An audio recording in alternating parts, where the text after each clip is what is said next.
Hello everyone, welcome back. In today's video, we've got a couple of things to discuss. We have a waiver update to talk about, we have a signing to talk about, some more injury updates. We got the clarification on Ottawa's punishment for getting Dadonov. It's quite severe, and that led to the Ottawa Senators making a GM change. We got an update to talk about. Plus, could the Nashville Predators be interested in a player from the San Jose Sharks? Are the Flames about to blow up their roster? And could the Penguins use some bottom six help? That's coming up right now.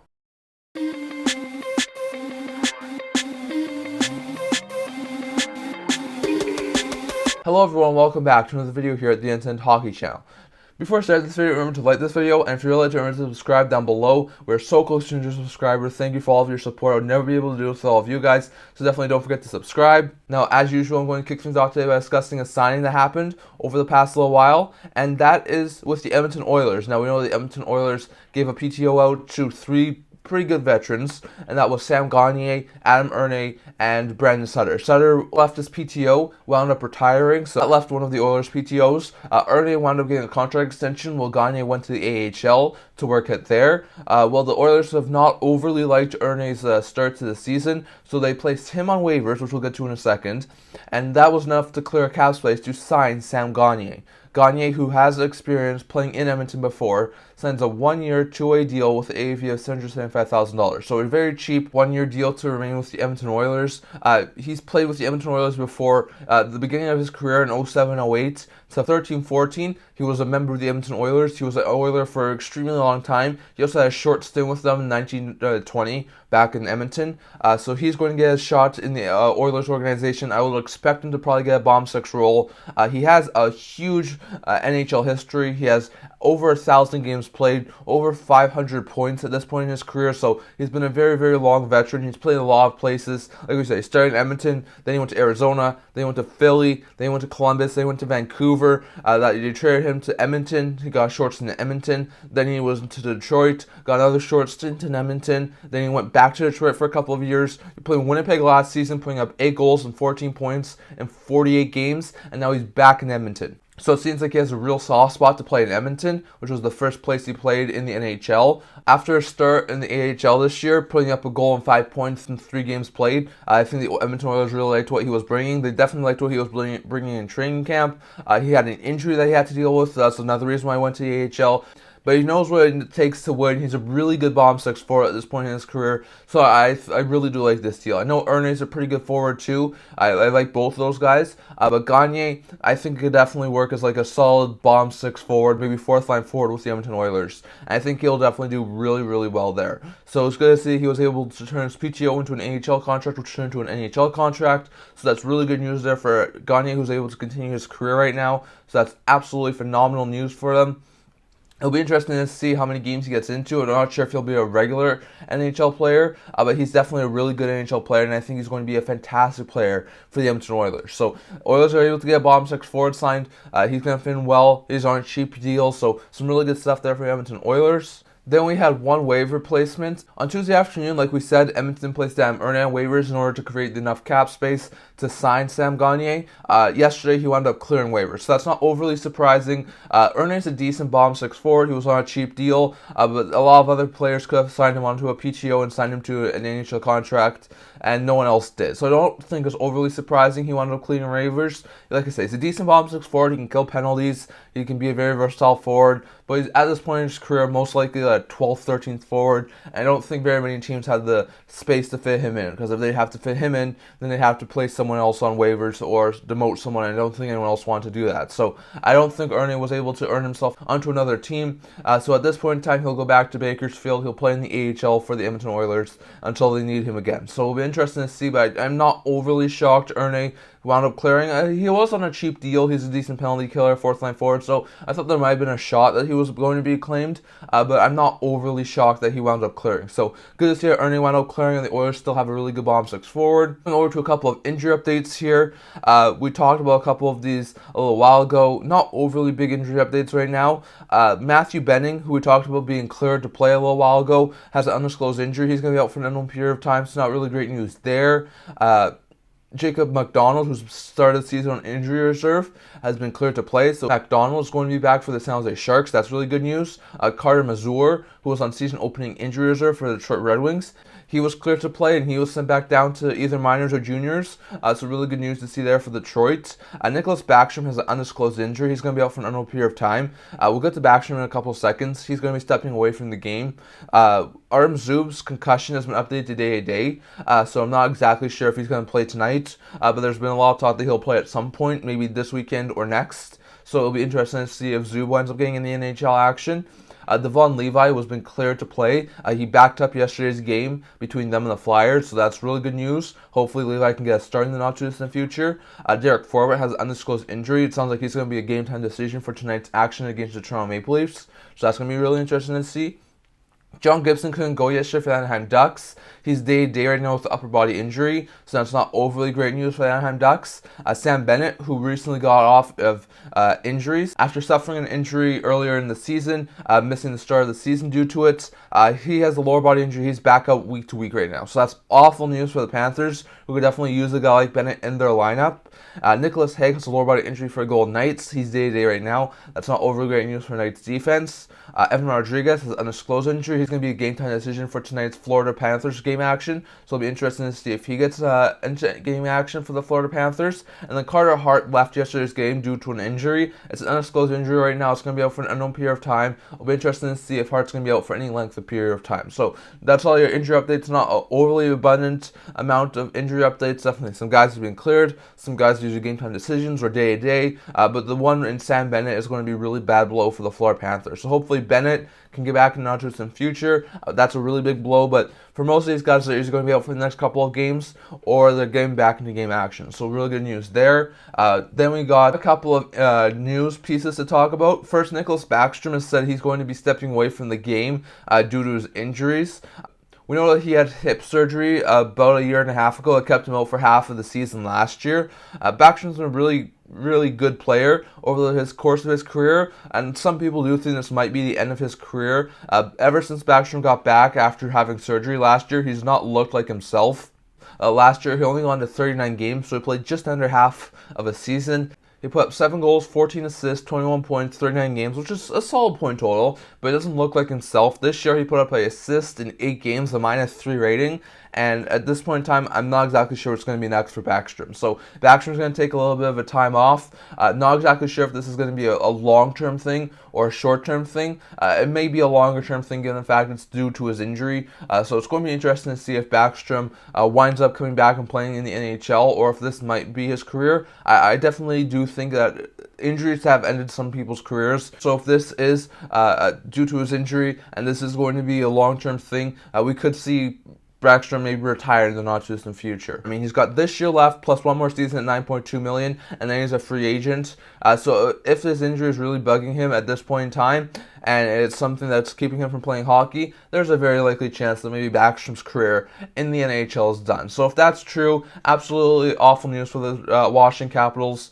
Not exactly saying it is true, but there's a possibility right now that with Backstrom not looking overly great since his hip surgery and not looking overly great since coming back, there is a possibility that Backstrom may play his last game in the NHL. So not saying it's a guarantee, because quite possibly could still come back at some point. But for at least the time being, Backstrom's going to take some time off of hockey. So it's definitely really bad for him to have to leave due to his injury. But I think it's probably the best for him. Hopefully he can get the recovery time he needs, and maybe he can get back into game action. But with his contract not overly long with Washington, and with him already being 35 years old, I think there is a possibility Backstrom may have played his last game in the NHL. So if that is true, he's had a long, very successful career in Washington playing with Ovechkin. But if it's not true, hopefully he can get back into game action. I mean, he's put up over 1,000 points in over 1,100 games. He looks fantastic, but it's just a really bad blow for Washington and a really bad blow for Backstrom, as we hope that the surgery would help him and make him as good as new.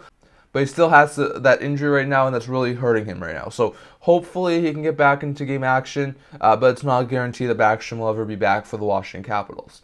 And next we'll go over to Ottawa Senators. We talked about this in our last video. There was a possibility that the Ottawa Senators were facing some discipline for the Evgeny Dadonov situation. That indeed has happened. The Ottawa Senators have been penalized a first-round pick by the NHL for the misinformation for the getting Dadonov situation. As we talked about, Ottawa, a couple of years ago in the offseason trade of getting Dadonov in the second year of his 3-year contract he signed in Ottawa to Vegas for, I think it was a draft pick. They said that Dadonov did not have any trade protection. He did not file his 10-team no-trade list. Then Vegas was under the impression he had no trade list, so they traded him to Anaheim the following trade deadline. But Dadonov's agent said that his trade list was still intact and that he couldn't be traded to Anaheim. That indeed was the fact, and Dadonov did not go to Anaheim. That trade was voided, and then Vegas was stuck with Dadonov, which really hurt the cap situation. Dadonov did all right after the trade in Vegas, but that really hurt the team. Vegas missed the playoffs after that. Of course, they would go on to win the Stanley Cup afterwards, but Vegas wanted to be vindicated from all wrongdoings in that situation. And Ottawa's now suffering the consequences with a first-round pick. I definitely think a first-round pick's pretty severe. I thought it would have been a second or third-round pick or maybe a fine. But I think a first-round pick's definitely really severe. Now, it's not like a couple of years ago when Arizona lost a first-round pick due to tampering with the draft eligible players. That was a firm, cemented first-round pick in 2021 that they wound up losing.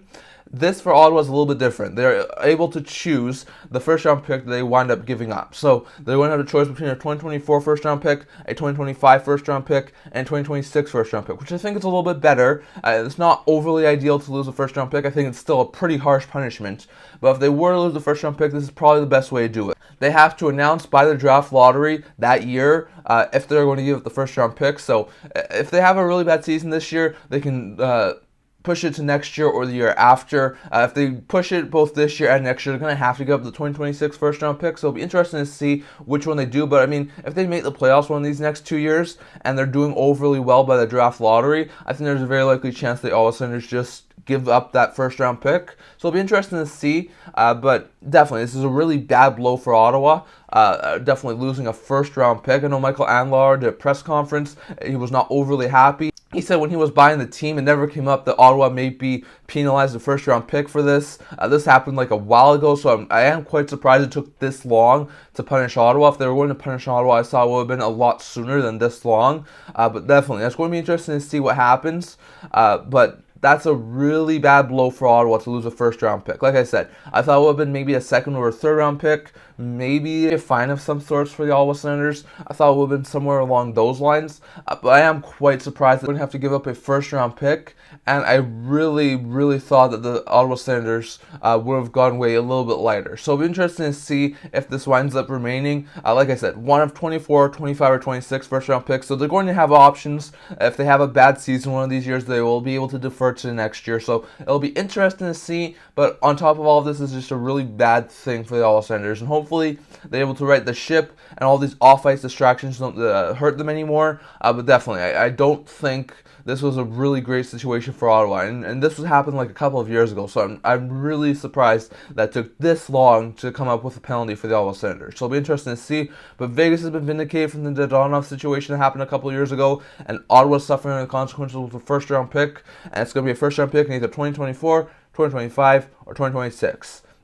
And on top of that, the Ottawa Senators, after this, wound up releasing Pierre Dorion. It sounded like it was a mutual release. It sounded like Michael Andlauer over dinner said that it was probably best that Pierre Dorion stepped away, and he said it was all right, and he'll probably step away. So basically, they both mutually agreed that it was best for Dorion to resign. So Pierre Dorion is now no longer the Ottawa Senators GM, and now Steve Staios, who they brought in the offseason to be president of hockey operations, is currently the interim GM. It'll be interesting to see who they bring in as the new GM. I know Elliot Friedman listed a couple of guys like Peter Chiarelli, whose name has been floated around over the past little while, Matthew Darche, who was a guy who had a couple of interviews in the offseason for other GM jobs, so he could be another guy who's interesting. On top of those two, he also listed a guy like Jason Spezza, who is working with the Pittsburgh Penguins right now, and I think an assistant GM job, but he could be a possible option. He was a long-time Ottawa Senator player, so it'll be interesting to see who winds up getting the GM job long-term for Ottawa, but Steve Staios for interim time is going to be the Ottawa Senators GM, and it's going to be interesting to see what happens for the Ottawa Senators. But I think it's quite safe to say that the Dadonov situation was just the nail in the coffin for Pierre Dorion, and I think it was time to move on from him. So it'll be interesting to see. I'd love to hear your guys' thoughts down in the comments. Was the first round pick too much as a penalty for a trade that happened a couple of years ago? I think it was. I thought it would have been a lot lower than a first round pick. Like I said, the choice makes it better for the Ottawa Senators, but it's not overly great. So definitely up to your guys' thoughts. Was that too much of a penalty for the Ottawa Senators? And are you surprised that Pierre Dorion is now out as Ottawa Senators GM? And who do you think will be a new GM of the Ottawa Senators? Definitely up to your guys' thoughts down in the comments. That's the Ottawa Senators update. And lastly, we're going to touch on a couple of trade rumors. First, could the Penguins be looking for a couple of bottom six help? The Penguins have not had the best start to the season. They've blown a couple of leads. They've lost winnable games. They're 3-6-0 to start the season. They're going to finish below 500 in their first 10 games. That's awful news for Pittsburgh Penguins. There's a lot of talk right now there could be some more changes coming from Pittsburgh. It sounds like Kyle Dubas is looking for some bottom six help in the forward group, as well as a bottom pair help on the defensive end. Their top end players are doing really well, like Carlson, Graves, Letang, Pettersson are all doing pretty good in the top four for Pittsburgh. You got Malkin, Smith, Rust, Raquel, Gensel, Crosby, all doing pretty well in the Penguins' top six, but their bottom six is once again not doing overly well for the Pittsburgh Penguins. So if the Penguins are going to try and make the playoffs this year, they're going to need help with depth scoring, so that's going to need to change, in my opinion, for the Pittsburgh Penguins. So could the Penguins look to try and upgrade some of their positions? Maybe get another bottom four defenseman. Their third D pairing has not also been overly great this year, so maybe try and get another third pair defenseman. I could definitely see the Penguins try and add somewhere. They don't have too much cap space, so they can't really do much, but I could definitely see the Penguins look to try and improve their situation in a couple of different spots. A guy whose name is possibly out there is a guy like Pierre-Olivier Joseph.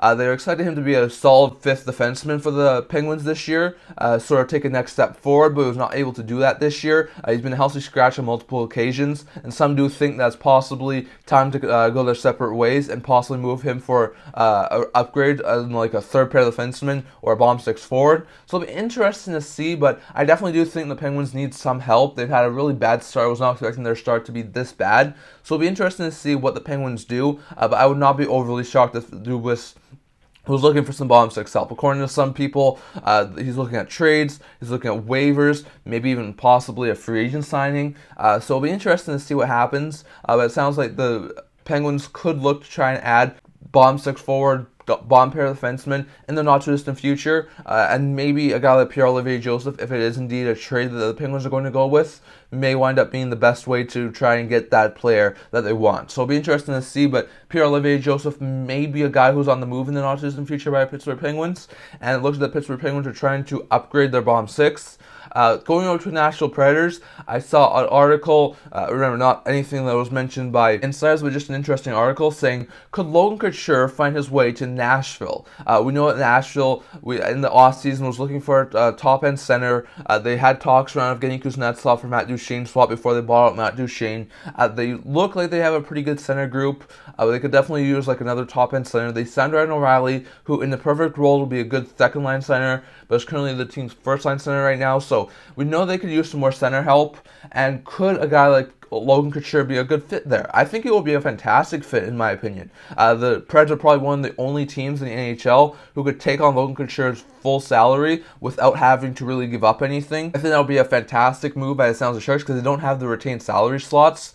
I know Couture's contract at $8 million, maybe not the best of the contracts, but Couture's still a really productive forward, and he's still got a couple of years left. I think he'd fit in well with Nashville. Now, the trade package, I would think, for Couture, if there was no money being retained, would probably be something like maybe a first or second round pick and a decent level prospect would be my guess, if the Sharks are able to trade Logan Couture. So I think the Preds could probably pull it off, maybe like a top 16 protected first round pick, or maybe a second round pick, in my opinion, would work good. And they have a couple of decent forward prospects, even a couple of decent D prospects that I think could definitely intrigue a guy like San Jose. They got a guy like Tomasino, even a couple of younger players that they just picked up off waivers like Fagimo or Foodie. They have a lot of young players in that team who are going to be coming up in the next couple of years. So I think Nashville could wind up making a trade with San Jose for Logan Couture. It may happen somewhere closer to the deadline, or maybe this is an off-season move. But definitely, I would expect that the Preds would be one of the teams interested in Logan Couture should he become available. Couture has this year plus 3 more seasons at $8 million. Like I said, the Sharks only have 1 retained salary slot, so they don't have a huge amount of cap space to work with. So moving Couture with his full $8 million, not having to retain anything on him, would be a fantastic move by the San Jose Sharks. And if the Sharks continue to falter the way they have been this year, I think there's a very likely chance that Couture wants to be out of San Jose. So it'll be interesting to see. But Couture, as this new Nashville Predators #1 center, I think could work. I think that would be definitely a fantastic fit in my opinion. Maybe playing with a guy like Philip Forsberg. I think Couture could thrive in Nashville. So it'll be interesting to see. I definitely think that it would work for both teams. The Sharks would not really need to retain any salary, and they could keep a retained salary slot open. And Nashville will be able to get themselves a top-line center they desperately need. So that would be a really good win-win trade, in my opinion, for both Nashville and San Jose. But definitely, I think that there's a trade that could work. And lastly here, could we see the Calgary Flames blow up their roster in the not-distant future? Now, the Flames have lost 6 consecutive games, all in regulation. And it doesn't sound like the Flames are doing very much on the UFA front. According to Eric Francis in Sportsnet, all the contract talks by the Flames with their pending UFAs have been cut off. So they're not talking with any of their pending UFAs. According to Elliot Friedman, it's not like Hanifin was not close per se, but something that was nearing an extension. It sounded like it was a longer term deal over Devon Toews money, so it'd be like over $7.25 million. So that's interesting news, but he said that Hanifin at this point in time really wants to take a step back, sort of see where the team is going before he commits to the Flames long term. There's also been some talk that he said Chris Tanev had possibly one contract that was sent to him, but they were nowhere close on an extension. He also said Nikita Zadorov wasn't really close to signing, neither was Lindholm, so no one was really as close to signing as Hanifin was. But it sounds like the Flames at this point in time have cut all ties with negotiations, and it's going to be interesting to see what happens over the next couple of games and days with the Flames. I don't think anything will happen too drastically over the next couple of games, over the next couple of weeks.